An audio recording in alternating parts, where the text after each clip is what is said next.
আজকে একটা দুইটা লাশ রাস্তায় করলে টক শো দিয়ে টেলিভিশন ফাটায় ফেলতেছে আমাদের বুদ্ধিজীবীরা। বঙ্গবন্ধুকে যেদিন সপরিবারে হত্যা করা হয়েছে তারা সেদিন কোথায় ছিলেন? গত 31 জুলাই মৎস্য সপ্তাহের উদ্বোধনী অনুষ্ঠানে বৈষম্য বিরোধী শিক্ষার্থীদের আন্দোলন নিয়ে নওগাঁর জেলা প্রশাসক গোলাম মাওলার এমন বক্তব্যের ভিডিও সম্প্রতি ছড়িয়ে পড়ে সামাজিক যোগাযোগ মাধ্যমে।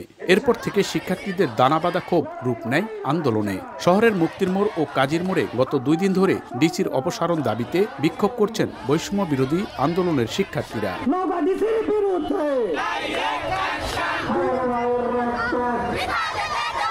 গোলাম মাওলার অপসারণ সহ 4 দফার দাবি বাস্তবায়নে রোববার দুপুরে শিক্ষার্থীরা জেলা প্রশাসকের কাছে একটি স্মারকলিপি প্রদান করেন। সেখানে তুলে ধরেন তাদের দাবি।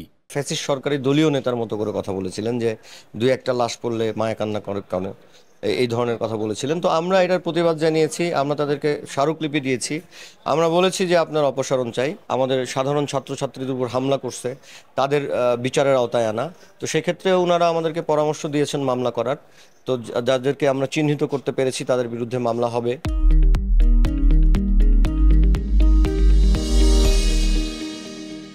আমরা জেলা প্রশাসকের সঙ্গে এখানে দেখা করেছি, স্থানীয় কিছু বিষয়ে আমরা তার সঙ্গে কথা বলেছি এবং সেইখানে একটা সমাধান আসে যে স্থানীয় যে গুলিগুলো করা হয়েছে সেইগুলোর একটা তদন্ত করে বিচার করা হবে এবং আমাদের ডিসিকে অপসারণের যে আন্দোলন, এই আন্দোলন অবশ্যই চলবে। নওগাঁতে যে টিয়ার সেলটা মারা হয়েছে, যে এত স্টুডেন্টের উপর যে হচ্ছে রাবার বুলেট করা হয়েছে, ওনারা আমাদের বলতেছে রাবার বুলেট ইস্যুই করা হয়নি। শিক্ষার্থীদের সঙ্গে আলোচনায় সামাজিক যোগাযোগ মাধ্যমে ছড়িয়ে পড়া ভিডিওর বক্তব্য নিয়ে দুঃখ প্রকাশ করেন জেলা প্রশাসক। তাদেরকে আহত করেও বক্তব্য দেয়নি, তারা হয়তো বা অল্প একটু অংশ তারা শুনেছে। তারপরেও আমি তাদের সাথে তর্কে না গিয়ে, যেহেতু আমাদের কোমলমতি শিক্ষার্থী, তাদেরকে আর কষ্ট দিতে চাইনি। আমি তাদেরকে সরি বলেছি এবং বলেছি যে আমার বক্তব্যে যদি কেউ আহত হয়ে থাকে আমি তাদের কাছে ক্ষমা চাই। আর একটা দাবি ছিল তাদের যে আমাকে এখান থেকে এই বক্তব্যের কারণে এখান থেকে আমার প্রত্যাহার।